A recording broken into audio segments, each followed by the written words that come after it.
ഓം നമോ ഭഗവതേ വാസുദേവായ. ഓം ശ്രീകൃഷ്ണ പരമാത്മനേ നമഃ. ശ്രീമദ് ഭാഗവതം പ്രഥമസ്കന്ധം 18-ാം അധ്യായം. സൂത ഉവാച. യോ വൈദ്രൗണ്യസ്ത്രവിപ്ലുഷ്ടോ ന മാതുരുദരേ മൃദഃ അനുഗ്രഹാത് ഭഗവത കൃഷ്ണസ്യാത്ഭുതകർമ്മണഃ. സൂതൻ പറയുന്നു, ആശ്ചര്യകരങ്ങളായ അനേക കർമ്മങ്ങളെ അനുഷ്ഠിച്ചവനും അതിനു വേണ്ടുന്ന മഹാമഹിമയുള്ളവനുമായ ശ്രീകൃഷ്ണൻ്റെ അനുഗ്രഹം നിമിത്തം ദ്രോണപുത്രനായ അശ്വത്ഥാമാവ് പ്രയോഗിച്ച ബ്രഹ്മാസ്ത്രാഗ്നിയിൽ ദഹിപ്പിക്കപ്പെട്ടവനായിരുന്നുവെങ്കിലും പരീക്ഷിത്ത് മഹാരാജാവ് മാതാവിൻ്റെ ഉദരത്തിൽ മരിക്കാതിരുന്നു. ഭഗവാനിൽ തന്നെ മനസ്സിനെ ഉറപ്പിച്ച ആ മഹാരാജാവ് ബ്രാഹ്മണ ശാപനിമിത്തം പുറപ്പെട്ടു വന്ന തക്ഷകനിൽ നിന്ന് പ്രാണനാശം ഏർപ്പെടുമെന്നറിഞ്ഞപ്പോൾ ഉണ്ടാകാവുന്ന മഹാഭയം നിമിത്തവും സമ്മോഹിച്ചില്ല. ആ രാജാവ് വ്യാസപുത്രനായ ശുകബ്രഹ്മർഷിയുടെ ശിഷ്യനായിട്ട് സകല വിഷയങ്ങളിൽ നിന്നും മനസ്സിനെ വേർപെടുത്തി ശ്രീനാരായണ തത്വത്തെ നന്നായി അറിഞ്ഞ് സ്വദേഹത്തെ ഗംഗാതീരത്തിൽ വെടിഞ്ഞു. നാരായണ ധ്യാനത്തോടുകൂടെ ഭൗതികത്തെ ഉപേക്ഷിച്ച് പരമപദത്തെ പ്രാപിച്ചു. മരണഭയം നേരിട്ടിട്ടും മോഹിക്കാഞ്ഞതിൽ ആശ്ചര്യമില്ല. എന്തുകൊണ്ടെന്നാൽ ഉത്തമ ശ്ലോകനായ ഭഗവാനെക്കുറിച്ച് മാത്രം സംസാരിക്കുന്നവരും ഭഗവത് കഥയാകുന്ന അമൃതത്തെ എപ്പോഴും ആസ്വദിച്ചിരിക്കുന്നവരും മരണസമയത്തിൽ ഭഗവാന്റെ പാതാരവിന്ദത്തെ തന്നെ സ്മരിക്കുന്നവരുമായ സത്തുക്കൾക്ക് ഏതുകാലത്തും മോഹമെന്നത് ഉണ്ടാക തന്നെയില്ല. ഈ ഭൂമിയിൽ കലി എല്ലാ ദിക്കിലും പ്രവേശിച്ചിരുന്നാലും ചക്രവർത്തിയും അഭിമന്യുവിൻ്റെ പുത്രനും മഹാനുമായ പരീക്ഷിത്ത് മഹാരാജാവ് ഭൂമിയെ പരിപാലിച്ചു കൊണ്ടിരിക്കുന്ന കാലത്ത് ആ കലിയുടെ സാമർഥ്യം ഫലിക്കയില്ല. ഭഗവാൻ ശ്രീകൃഷ്ണൻ ഏതു ദിവസം ഏതു ക്ഷണത്തിൽ ഈ ഭൂമിയെ ഉപേക്ഷിച്ചുവോ ആ ദിവസം ആ സമയത്തിൽ അധർമ്മത്തിൻ്റെ ഉൽപ്പത്തി സ്ഥാനമായിരിക്കുന്ന കലി ഈ ഭൂമിയിൽ പ്രവേശിച്ചു. രാജാവ് കലിയെ നിശേഷം നശിപ്പിക്കാത്തതിന് കാരണം പറയുകയാണ്. 2 പുഷ്പത്തിൻ്റെ സാരത്തെ ഗ്രഹിക്കുന്നത് പോലെ രാജാവ് കലിയുടെ ഗുണാംശത്തെ അറിഞ്ഞതുകൊണ്ട് കലിയെ നിശേഷം സംഹരിച്ചില്ല. ഗുണാംശം എന്തെന്നാൽ ചെയ്ത പുണ്യകർമ്മങ്ങൾക്കായുള്ള ബലം ഉടനെ സിദ്ധിക്കും. ചെയ്ത പാപങ്ങളുടെ ബലം വേഗം സിദ്ധിക്കയില്ല. അറിവില്ലാത്തവരിൽ ശൂരനും ധീരന്മാരിൽ ഭയമുള്ളവനുമായ കലിയെ കൊണ്ട് ഈ പരീക്ഷിത്ത് മഹാരാജാവിന് എന്തു ദോഷമാണ് വരാനുള്ളത്? ആ കലി മതിച്ചിരിക്കുന്ന മനുഷ്യരിൽ അവസരം നോക്കി ചെന്നായിയെപ്പോലെ ചാടി വീഴും. വിവേകാദി സൽഗുണമുള്ളവരെ ബാധിപ്പാൻ കലിക്ക് ഭയമുണ്ട്. ഹേ ശൗനകാദി മുനികളെ, നിങ്ങൾ ചോദിച്ചതിനെ അനുസരിച്ച് വാസുദേവ ചരിതത്തോട് സംബന്ധിച്ചതും പുണ്യമുള്ളതുമായ പരീക്ഷിത്ത് മഹാരാജാവിൻ്റെ ആഖ്യാനത്തെ ഞാൻ നിങ്ങളോട് പറഞ്ഞു.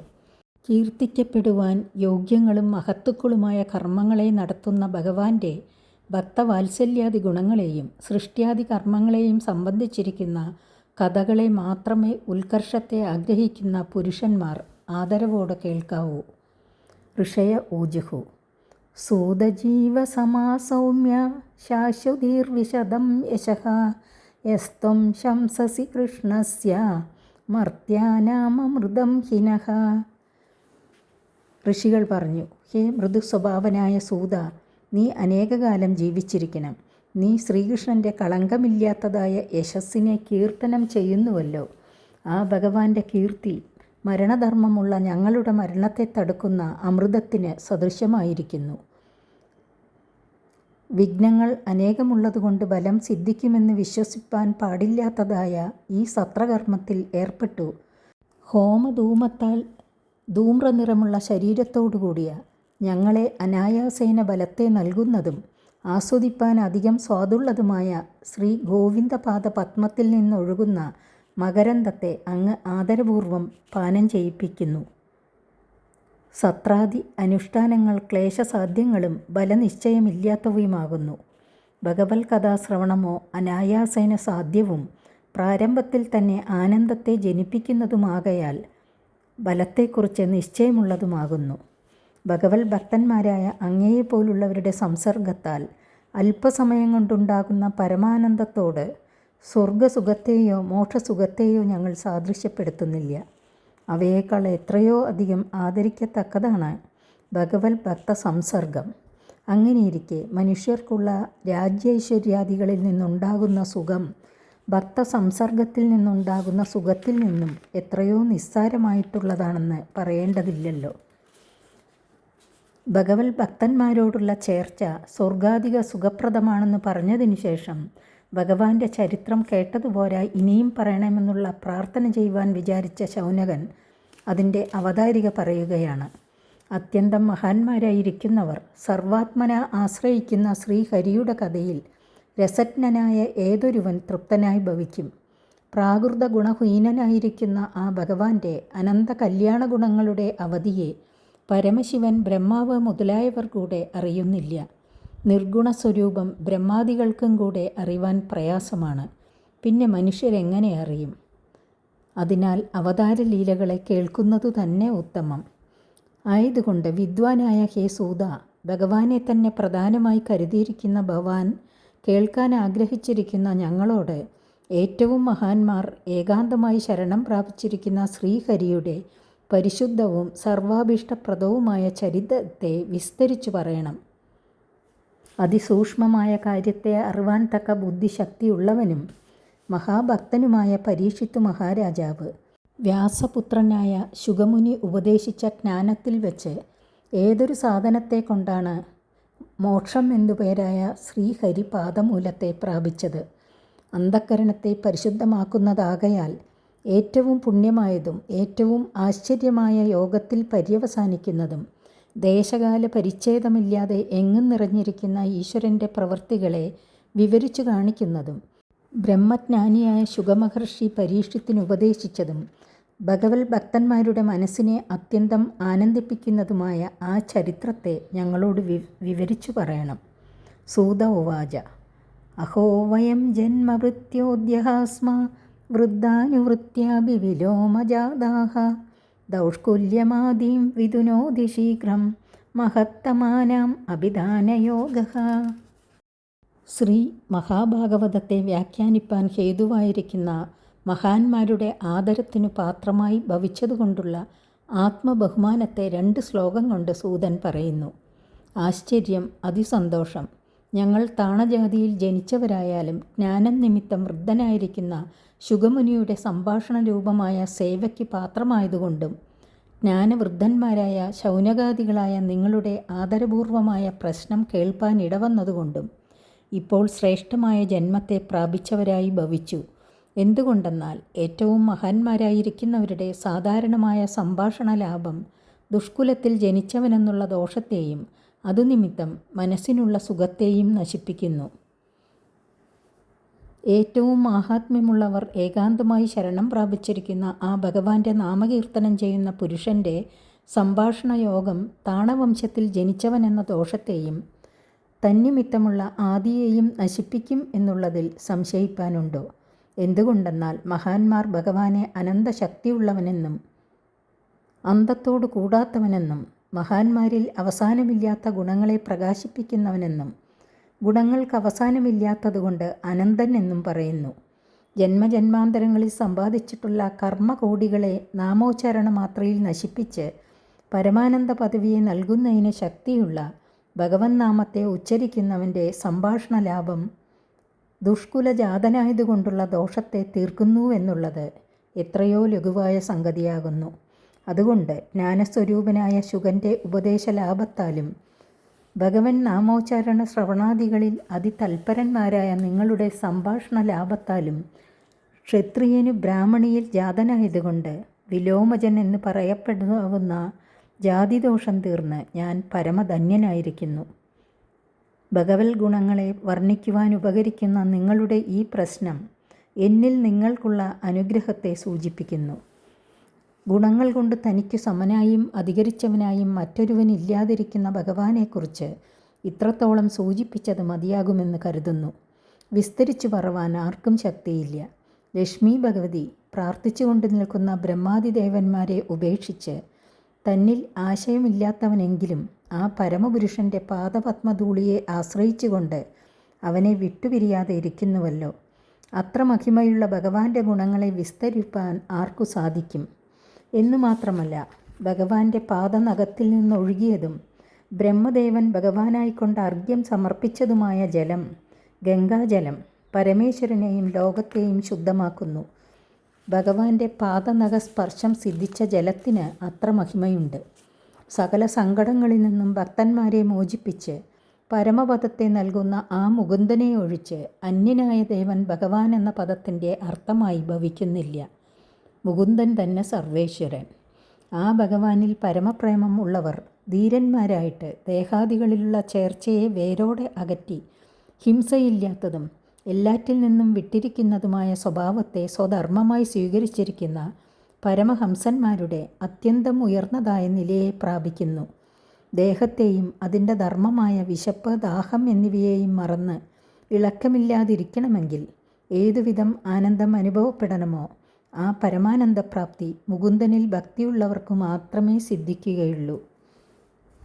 മേൽ വിവരിച്ച വിധം സൗഭാഗ്യത്തെക്കുറിച്ച് ആനന്ദിച്ച ശേഷം പരീക്ഷിത്തിൻ്റെ ചരിത്രത്തെപ്പറ്റി പറയുവാൻ ആരംഭിക്കുന്നു. ഹേ സൂര്യതുല്യന്മാരായ വേദസ്വരൂപന്മാരെ, വേദസാരം അറിയുന്ന ഭവാന്മാർ എന്നോട് ഭഗവാന്റെ കഥ പറയണമെന്ന് ആജ്ഞാപിച്ചു. എനിക്ക് എത്രമാത്രം അറിയുമോ അതിനെ അനുസരിച്ച് പറയാം. മുഴുവനും പറയുവാൻ ശക്തനല്ല. ഏതുപോലെ എന്നാൽ ആദിയും അവസാനവുമില്ലാത്ത ആകാശത്തിൽ പക്ഷികൾ അവയ്ക്ക് ശക്തിയുള്ളയിടത്തോളം സ്ഥലത്തെ വ്യാപിച്ച് പറന്നുകൊണ്ടിരിക്കുന്നതല്ലാതെ ആകാശത്തിൽ മുഴുവനും അവ സഞ്ചരിക്കുന്നില്ല. അതുപോലെ പണ്ഡിതന്മാരും അവരുടെ അറിവിനനുസരിച്ച് ഭഗവാന്റെ ലീലകളെ വർണ്ണിക്കുന്നതല്ലാതെ ആർക്കും മുഴുവൻ പറയുവാൻ സാധിക്കുകയില്ല.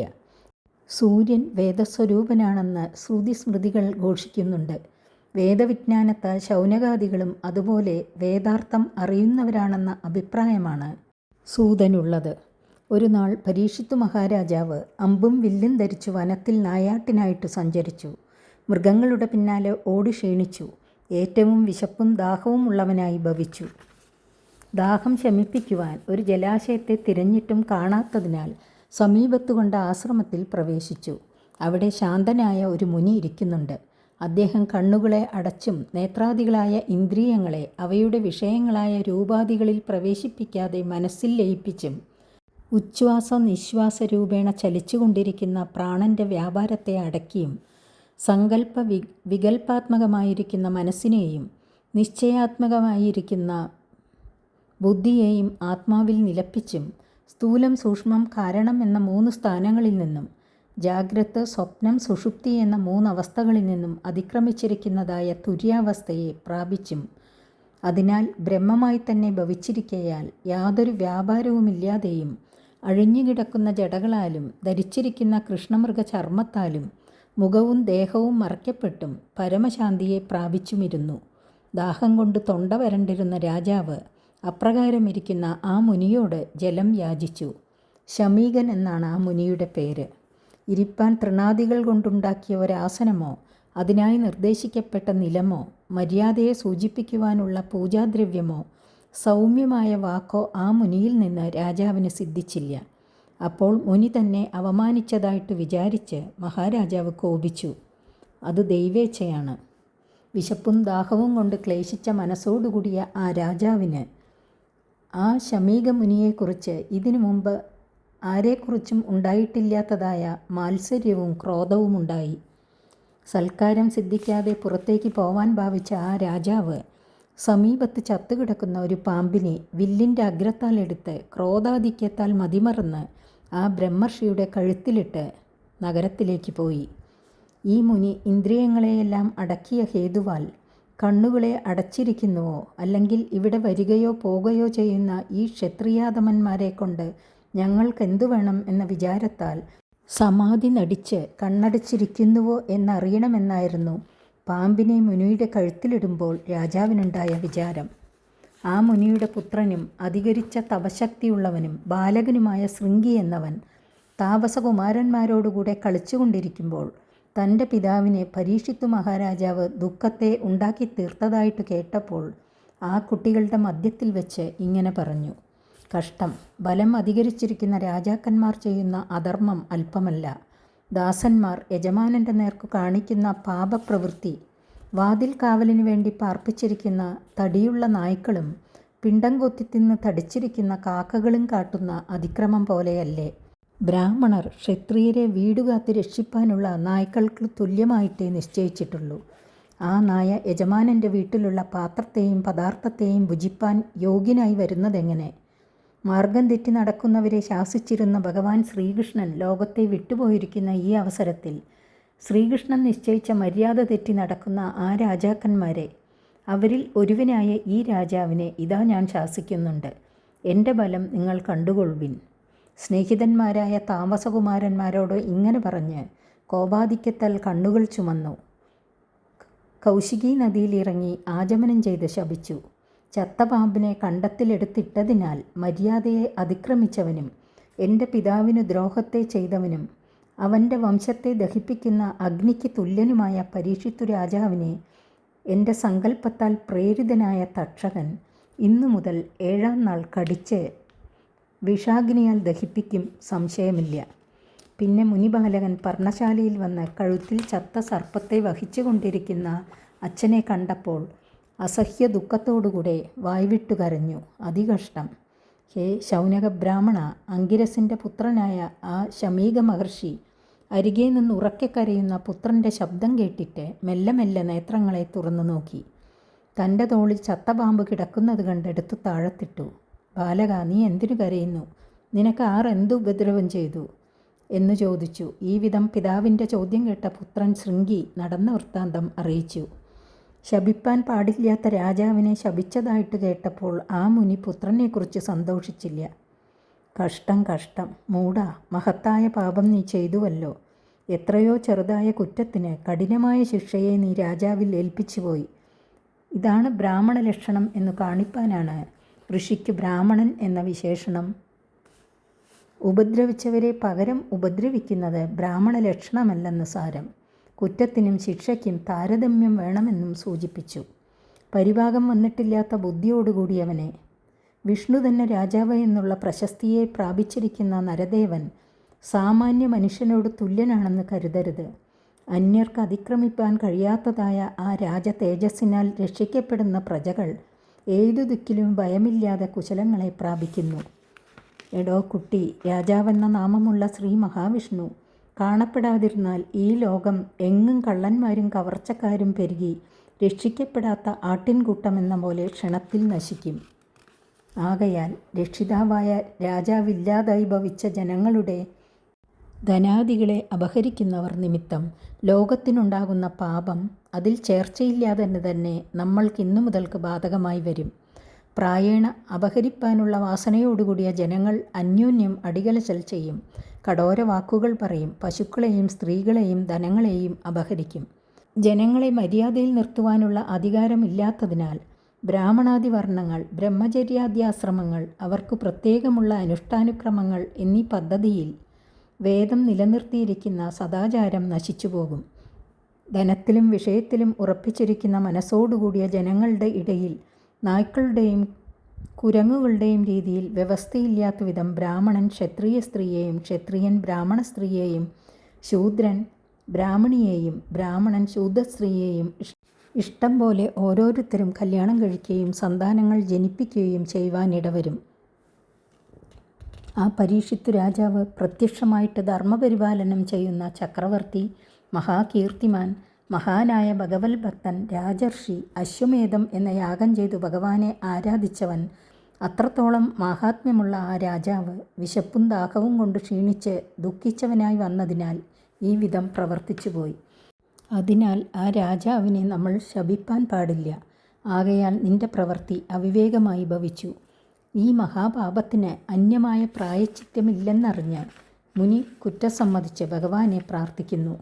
പരിഭാഗമില്ലാത്ത ബുദ്ധിയോടുകൂടിയ ഈ ബാലകൻ കുറ്റമില്ലാത്ത ഈശ്വരഭൃത്യന്മാരിൽ ചെയ്ത പാപത്തെ സർവാത്മാവായ ഭഗവാൻ ശ്രീകൃഷ്ണൻ പൊറുക്കണം. ശപിക്കുന്നത് ഈശ്വരഭക്തന്മാരുടെ ലക്ഷണമല്ലാത്തതിനാൽ ശ്രീകൃഷ്ണ ഭക്തനായ പരീക്ഷിത്തു മഹാരാജാവ് പ്രതിശാപം ഏൽപ്പിക്കുവാൻ ശക്തനാണെങ്കിലും ആ വിധം ചെയ്യുകയില്ല എന്നുറപ്പിക്കുന്നു. ആ ശ്രീകൃഷ്ണൻ്റെ ഭക്തന്മാർ അന്യന്മാരാൽ നിന്ദിക്കപ്പെട്ടാലും വഞ്ചിക്കപ്പെട്ടാലും ശപിക്കപ്പെട്ടാലും അവമാനിക്കപ്പെട്ടാലും താടിക്കപ്പെട്ടാലും ആ മാതിരി തിരസ്കാരാദികളെ ചെയ്തവന് പ്രതികാരം ചെയ്യുവാൻ സമർത്ഥന്മാരാണെങ്കിലും പകരം ശാപാദികൾ ചെയ്യുകയില്ല. അതാകുന്നു ഭക്തന്മാരുടെ ലക്ഷണം. ഇപ്രകാരം ശമീകൻ എന്ന മുനി പുത്രൻ ചെയ്ത അപരാധത്തെക്കുറിച്ച് പരിതപിച്ചു. രാജാവ് തന്നെ അപമാനിച്ചുവെങ്കിലും അതിനെ മഹാനായ ആ മുനി കുറ്റമായിട്ട് ഗണിച്ചില്ല. ഇതാണ് മഹാത്മാക്കളുടെ ലക്ഷണം. ലോകത്തിൽ പ്രായേണ സാധുക്കൾ അന്യന്മാർ നിമിത്തം ദുഃഖങ്ങളെയോ സുഖങ്ങളെയോ പ്രാപിച്ചാലും ദുഃഖിക്കുകയോ സന്തോഷിക്കുകയോ ചെയ്യുന്നില്ല. എന്തുകൊണ്ടെന്നാൽ ആത്മാവ് ഗുണങ്ങളെ ആശ്രയിച്ചിരിക്കുന്നില്ല. സത്വാദി ഗുണങ്ങളുടെ വികാരങ്ങളായ സുഖദുഃഖാദികൾ ഗുണാശ്രയനല്ലാത്ത ആത്മാവിനെ ബാധിക്കുന്നില്ല എന്നുള്ളത് അവരുടെ അനുഭവമാകുന്നു. 18-ാമത്തെ അധ്യായം സമാപിച്ചു. 19-ാമത്തെ അധ്യായം അടുത്ത ദിവസം. ഹരി ഓം.